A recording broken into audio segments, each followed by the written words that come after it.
Hello all, ఇవాళ నేను మీకు 2012లో రిలీజ్ అయిన వ్రాత్ ఆఫ్ ద టైటాన్స్ అనే అమెరికన్ స్పానిష్ మూవీని ఎక్స్ప్లెయిన్ చేస్తున్నాను. ఈ మూవీని ఎక్స్ప్లెయిన్ చేయమని నన్ను ఒక సబ్స్క్రైబర్ అడగటం జరిగింది. ముఖ్యంగా వారి కోసమే ఈ మూవీని ఎక్స్ప్లెయిన్ చేస్తున్నాను. ఈ స్టోరీకి బేస్ అనేది గ్రీక్ మైథాలజీ నుండి తీసుకోవటం జరిగింది. Wrath of the Titans clash of the Titans అనే మూవీకి సీక్వెల్. మీరు క్లాష్ ఆఫ్ ద టైటాన్స్ చూసిన తర్వాత వ్రాత్ ఆఫ్ ద టైటాన్స్ చూస్తే మీకు ఈ మూవీ ఇంకా బాగా అర్థమవుతుంది. ఇంకా స్టోరీలోకి వెళ్తే, పర్సెస్ అనే డెమిగాడ్, అంటే అతను మనిషికి అలాగే దేవుడికి జన్మించినవాడు. అతని కొడుకు హీలియస్తో ఒక సముద్రం దగ్గర చేపలు పట్టుకుంటూ నివసిస్తూ ఉంటాడు. ఒకరోజు జూయిస్ అనే గాడ్ పర్సెస్ దగ్గరికి వస్తాడు. పర్సెస్ జూయిస్ కొడుకు. అలాగే జూయిస్ పర్సెస్తో జనాలు దేవుళ్ళని పూజించడం ఆపేశారు.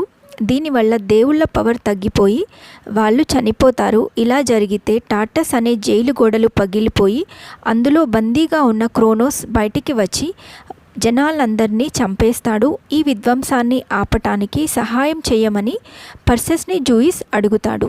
అప్పుడు పర్సెస్, ఇది దేవుళ్ళకి సంబంధించిన విషయం, నేను ఎలాంటి సహాయం చేయలేను అని చెప్తాడు. అప్పుడు పర్సెస్, ఇంట్లో భూకంపం వచ్చి ఇంట్లో వస్తువులు కింద పడుతూ ఉంటాయి. దీని అర్థం నెమ్మదిగా టార్టస్ గోడలు పగిలిపోతున్నాయని. ఆ తర్వాత జూయిస్ ఇంకా అతని ఇంకొక కొడుకు అలాగే జూయిస్ తమ్ముడు అయిన సైడన్ కలిసి పాతాళంలో ఉన్న హేడ్స్ అనే జూయిస్ ఇంకొక తమ్ముడు దగ్గరికి వెళ్తారు. వీళ్ళు హేడ్స్తో టార్టస్ గోడల్ని గట్టిగా కట్టడానికి హెల్ప్ అడగటానికి వస్తారు. అప్పుడు హేడ్స్ అలాగే జూయిస్ కొడుకైన ఏరిస్ ఇద్దరూ కలిసి జూయిస్ని అలాగే సైడన్ని బాగా కొట్టి జూయిస్ దగ్గర ఉన్న వెపన్ని ఏరియస్ తీసేసుకుంటాడు. ఏరిస్ ఇంకా హేడ్స్ ఇలా ఎందుకు చేస్తారంటే, జూయిస్ని చంపేస్తే టార్టస్ లోపల ఉన్న క్రోనోస్ని విడిపించి వీళ్ళిద్దరూ శక్తిని పొంది అమరులు అవ్వాలని అనుకుంటారు.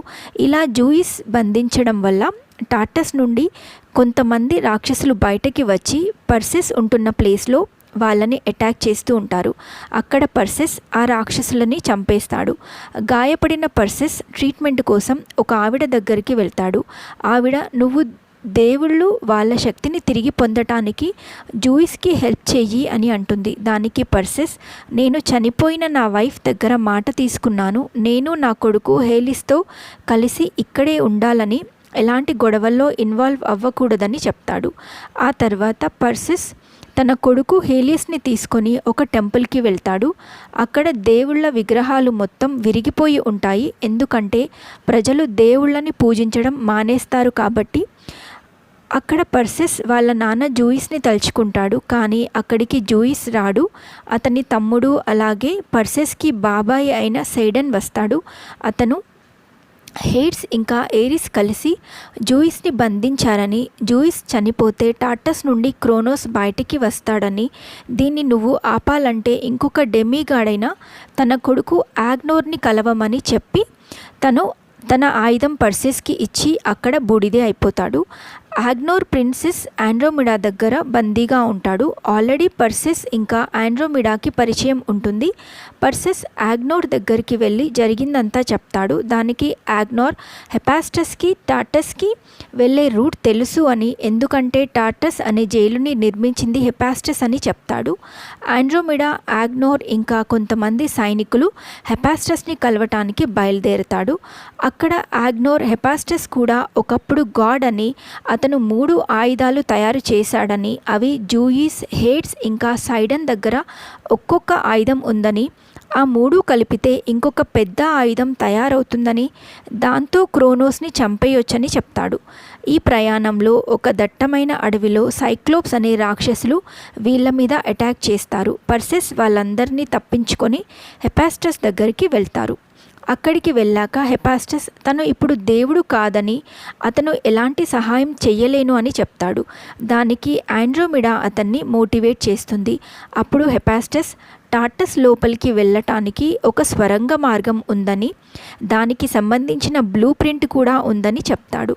అలా వీళ్ళంతా కలిసి టార్టస్ సీక్రెట్ డోర్ దగ్గరికి వెళ్తారు. కానీ అప్పుడే అక్కడికి ఏరిస్ వస్తాడు. అక్కడికి ఏరిస్ ఎలా వస్తాడు అంటే, ఆండ్రోమెడా సైనికుల్లో ఒక అమ్మాయి యుద్ధ దేవుణ్ణి ఆరాధిస్తుంది. దాంతో యుద్ధ దేవుడైన ఏరిస్ అక్కడికి వచ్చి వీళ్ళని టార్టస్ లోపలికి వెళ్లకుండా అడ్డుకుంటాడు.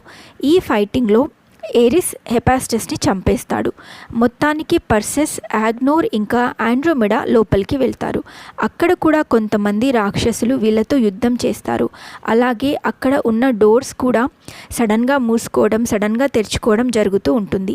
ఫైనల్గా వీళ్ళు ముగ్గురు జూయిస్ని బంధించిన చోటుకి వెళ్తారు. ఈ లోపల జూయిస్ హేడ్స్తో నన్ను క్షమించు, నేను నీకు ద్రోహం చేశానని చెప్తాడు. దానికి జూయిస్ని క్షమించిన హేడ్స్ జూయిస్ని విడిపించడానికి ట్రై చేస్తుంటాడు. కానీ అప్పుడే ఏరిస్ హేడ్స్ని జూయిస్ ఆయుధంతో చంపేయడానికి ట్రై చేస్తాడు. కానీ జూయిస్ ఆ ఆయుధం పనిచేయకుండా చేస్తాడు. ఆ తర్వాత దాదాపు తన శక్తిని కోల్పోతున్న జూయిస్ని పర్సెస్ వచ్చి కాపాడతాడు.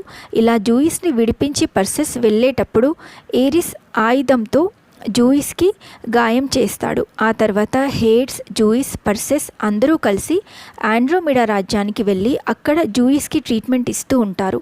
ఇంతలో టార్టస్ నుండి బయటికి వచ్చిన రాక్షసులు ఆండ్రోమెడా రాజ్యం మీద అటాక్ చేస్తూ ఉంటారు. అలాగే హేడ్స్ తన శక్తిని జూయిస్కి ఇవ్వటంతో జూయిస్ బెడ్ మీద నుండి లేచి బయటికి వచ్చి టార్టస్ నుండి బయటికి వచ్చిన రాక్షసులతో ఫైట్ చేస్తూ ఉంటారు.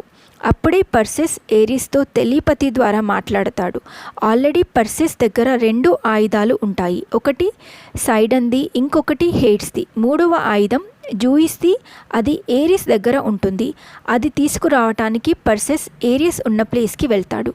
అక్కడ ఏరిస్ పర్సెస్ కొడుకు హేల్స్ని తీసుకువస్తాడు. అప్పుడు పర్సెస్ తన కొడుకుని ఏమీ చేయొద్దు అని అంటాడు. ఈ ఫైటింగ్లో ఏరిస్ చనిపోతాడు. ఆ తర్వాత 3 ఆయుధాలు కలిసి ఒక పెద్ద బ్రహ్మాస్త్రం తయారవుతుంది.